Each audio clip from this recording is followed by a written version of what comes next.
My sister should be planning her 50th birthday next year, but she had an asthma attack when she was 15 and it cost her life.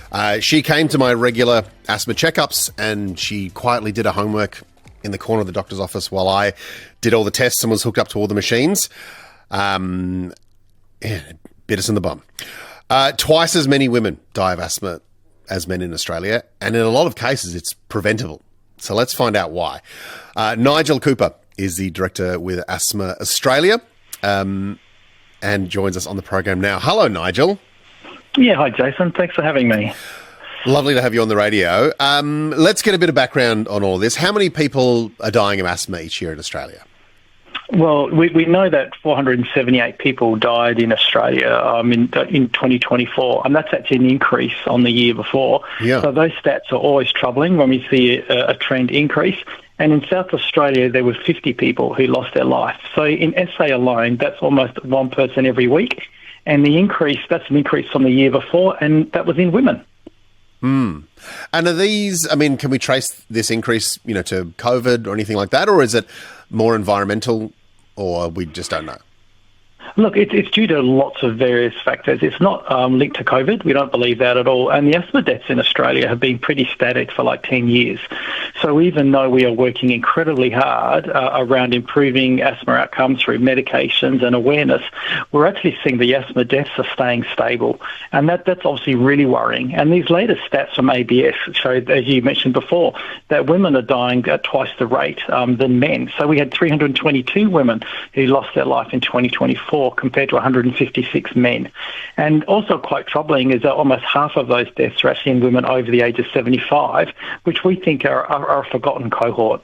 Yeah, so it is really disproportionate, obviously, to women, but also to older women as well. Yes, yeah, absolutely.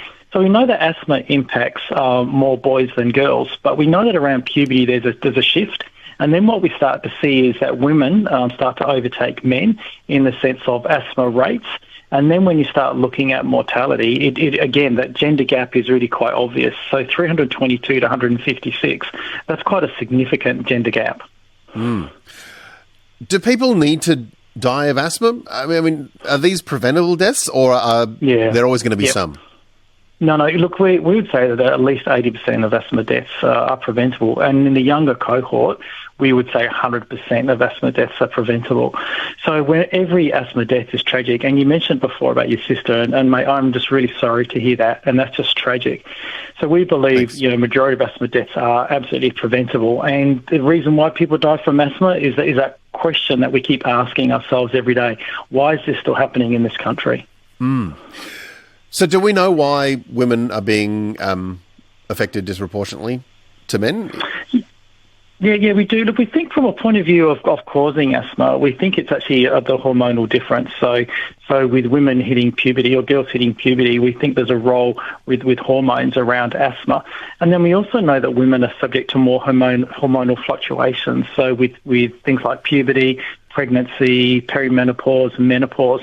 So we know that there is a hormone relationship here to asthma prevalence and then also asthma mortality. So we know that's from a point of view of higher rates of asthma. And when we start looking at things like asthma deaths, when we start looking into the data, we find that there are key things that impact women more than men. So we know that women live longer.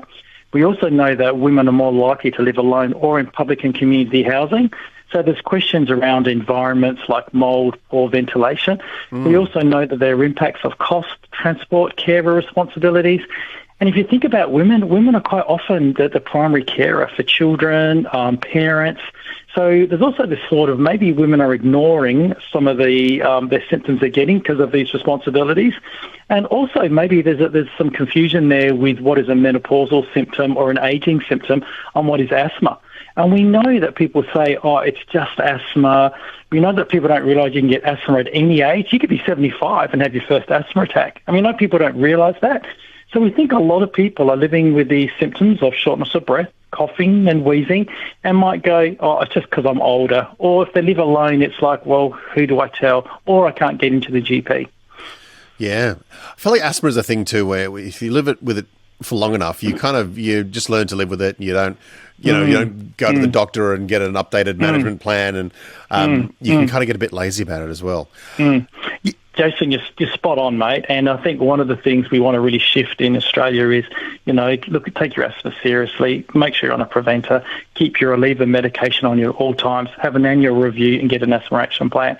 Because this idea that it's just asthma, it's not right. We're having a death every day. So it's a serious condition. Yeah. Is there a gender bias in the research or treatment of asthma that could be contributing as well? Yeah, it's something we're actually looking at. It's a really good point that you make because we think there is a bit of a gender bias. And we think that for some things like clinical trials and research, sometimes women can be excluded because of hormonal fluctuations that might impact medications or research outcomes, the pregnancy, for example, and risk. So we think there is a gender bias. And that's something that we're really quite interested to look deeper into, to say, look, is there an unconscious bias or a bias around women and men, and are men overly represented in research? So that's something we really are quite focused on. But the other thing I think we really want to focus on is just this thing around women over the age of 75 and us just not accepting that it's okay. It's not okay for someone over the age of 75 to die from asthma. There's no reason for that. And that's something we really want to work with GPs, with nurses, with the government about raising that awareness amongst those women in particular over the age of 75. Got a couple of texts that have come through. Kay is in Henley Beach and she says, there's no way to call an ambulance if you're alone and can't speak. This needs to be fixed. What are the options if you are struggling to breathe and you need help and can't use your voice? Yeah, look, and that's a really good point. I mean, the first thing, which is easy for me to say, but if you're in that experience, you're having that experience, the best thing you can do is just sit and be calm and really control your breathing. So really just focus on your breathing and slow it down. That's really important. And if you call 000, even if you can speak a couple of words, give out an address, that's really important. If you have neighbours and people around you, that can also help. And for older Australians, we really encourage people to carry an alert system with them. So there are watches, there are pendants, and there are things like that you can press that will alert the ambulance or alert family members to seek help immediately. So for people at risk in particular, that's really important. So I lost my sister to asthma. My wife has it. I have it. Is it inevitable that my daughter's going to get it? Not inevitable, but she has a higher chance. One, because of family history, and secondly, because she's female. And to my point before, you can get asthma at any time in your life. So your daughter might be at the age of 90 and have her first asthma attack and then go, oh my gosh, I remember my dad, mentioning this. So it's not inevitable, but she does run a high chance, yes. And we also know there are environmental factors like smoking and that kind of stuff. We know asthma rates are higher in lower socioeconomic areas. So there are some ways we can map trends. But to your point, it's not inevitable, but there's a high risk there. Jane's texted through, I'm a chronic asthma sufferer. What environmental studies regarding artificial fragrances and wood burners, are there preventative guidelines around things like artificial fragrances and wood burners? Guidelines is a really good question. We know that triggers for people with asthma are different, but we know that fragrance will set off someone's asthma, and that can be a cheap perfume and expensive perfume. It can be incense sticks. It can be, we did some studies years ago around fragrance in department stores and other stores when you walk into a shop and there is a smell. We've even had people say to us, hey, when I walk into a particular shop, I'm impacted by the fragrance and the smell. So we know that those things can trigger asthma. The thing is, they're not universal, so not everybody is impacted by those. So the key thing for people with asthma is if you know that fragrance and stuff impacts your asthma, be really aware of department stores. They don't spray you anymore. If you remember years ago, they'd spray you as you walked in. That's discouraged, which is excellent. So the guidelines are more sensible based, if you know what I mean. But the wood burners, incense sticks, even those oils that you burn at home, we know that they can actually contribute to indoor air pollution, and we know that that's not a good place. And we did a survey a few years ago, and people were sicker at home than what they were outside of home, and it was things just like that, oil burners and fragrance sticks, and so yes. Okay, Daniel has texted through. If you ring on your... Sorry, this is about the ambulance, if you're having an asthma attack. If you ring on your phone or home phone, the ambulance service can pinpoint where you are, and if you don't respond, they will respond regardless for a welfare check. Okay. Brilliant. So there you go, Kay. Especially if you have a home phone, that's kind of, I guess, fairly traceable. But yes, they have the technology to do that. So if you have a family member with asthma, especially if they're female, older, living alone, how can you nudge them into kind of keeping themselves safe, or how can you put things in place to help them? Yeah, look, I think that word nudge is really important. So I think, number one, have the conversation about taking asthma seriously. And we know that with women, for example, I'm too busy, I've got all these other responsibilities. They don't always put their own healthcare first. So it's really about prodding and nudging and saying, hey, come on, let's talk about your asthma. Secondly, we would say, do at least an annual review. So do a regular review of your asthma. Even if you feel silly, go to the doctor and say, hey, can you listen to my chest? And get an asthma action plan. Can you review my plan? And go with the doctor and look at the plan. The other thing that's happening is that our treatment and management of asthma is changing all the time, and there are new guidelines that have just been released that have a significant shift in the way we use our reliever puffers, which were traditionally blue. So if you're going and seeing your doctor, you're keeping abreast of the latest changes, and that's really important. And I think we've got to get rid of this mentality, it's just asthma, or I've had it for years and I know how to manage it. Research clearly shows that's not the case. We get really comfortable. A device technique can be really poor. We're not keeping up with the latest medication trends, which is changing all the time. So connection to your GP. And, of course, I'm super biased, but ring Asthma Australia, 1-800-ASTHMA. Speak to one of our qualified asthma educators and just have a conversation about your asthma. We have an asthma control score or questionnaire you can do online, and 5 quick questions, and gives you a really good indicator of how well controlled your asthma is. And that could be really surprising for many people. It is Christmas time. Are things like air purifiers and stuff helpful in the house? Yeah, in some instances they can be. So we know an air purifier with a HEPA filter can filter out some of those viruses and small particles that can trigger some people with asthma. The key thing with an air purifier is, one, it's got to be a HEPA filter, and secondly, you've got to get the right sized unit for the space that you want it to work. So a little desktop air purifier is probably not going to do anything. So I think the biggest mistake that people make is they just buy one, and they think it'll do their entire house, and it doesn't. And it's also got to be run long enough to do a complete air exchange. And then you've also got to be mindful of other things in your home. If you've got mold growing in your home, an air purifier isn't really going to counteract the impact of that. If you've got your doors and windows open on a high pollen day and pollen is your trigger, you're going against the grain.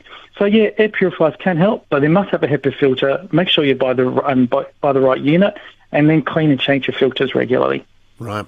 A couple of questions from people. Julie asks, does obesity contribute to incidence of asthma?